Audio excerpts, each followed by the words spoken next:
Maybe one of the things that you are nervous about is what that first day with a new foster child may look like. That first morning is what I'm gonna be showing you today. It can be a little awkward, it can be different, it really depends on the child. So I'm gonna walk through what it may look like for a baby, a little kid, and an older kid, just to give you a peek inside a foster home so you might get a sense of what it could be like for you. I'm gonna act it out, so it is a little corny, but there are no children in this video, but my goal is just to give you a glimpse of what it could be like for you. Good morning. Hello. Hi, honey. How was our sleep? Yeah? Today we have a big day. Yeah. Let's start with a bottle. Let's get some food. I remember the first time I had a baby in my care, and it was a nerve-wracking night. I was up all night just checking and looking at the baby, making sure they were okay. So usually first morning with a baby, you might be exhausted, but this is when we're gonna start to get to know their rhythm and routines. They may not have a routine, so this is our first day to start to establish that as well. So starting with a bottle, a fresh diaper, narrating what you're doing, providing a calm, soothing environment, all of those things will be very supportive on the first morning.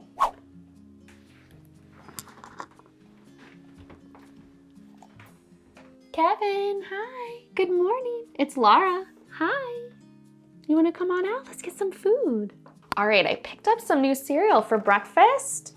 Do any of these look good? Yeah, marshmallow cereal?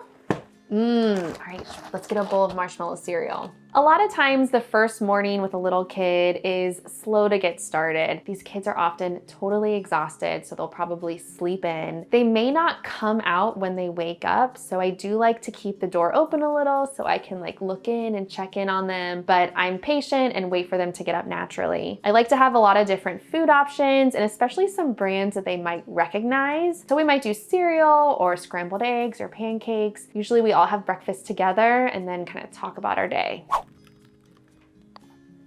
Sarah, hi. I'm in the living room. How was your sleep? How was your night? Yeah?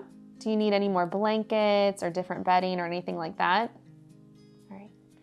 So I made some cinnamon rolls, but I also have a ton of cereal. I'm happy to make you some eggs. What do you normally like in the morning? You might notice that the first morning with an older child starts a lot later. They could be totally exhausted. They might want to sleep in, and it's good to talk the night before if you have a chance, kind of what that morning plan will be. Now, some kids may want to go to school the next morning, so definitely talk about what time they need to get up and kind of all the logistics for the morning time. But not every kid will want to go to school, or it might be the weekend. So letting them sleep in and getting them up on their own time is a great way to start. I like to have a lot of options and also check in with how the room was. Maybe they need different bedding, perhaps they wet the bed last night. There's a lot of different things that could have happened. I like to give as much privacy as possible and let them come out on their own terms. Kind of after the initial breakfast or eating, you can chat through the day and talk about, what workers are coming over or what appointments there are. Do you have any questions of what the first day could look like? Let me know in the comments below and I will get back to as many people as I can.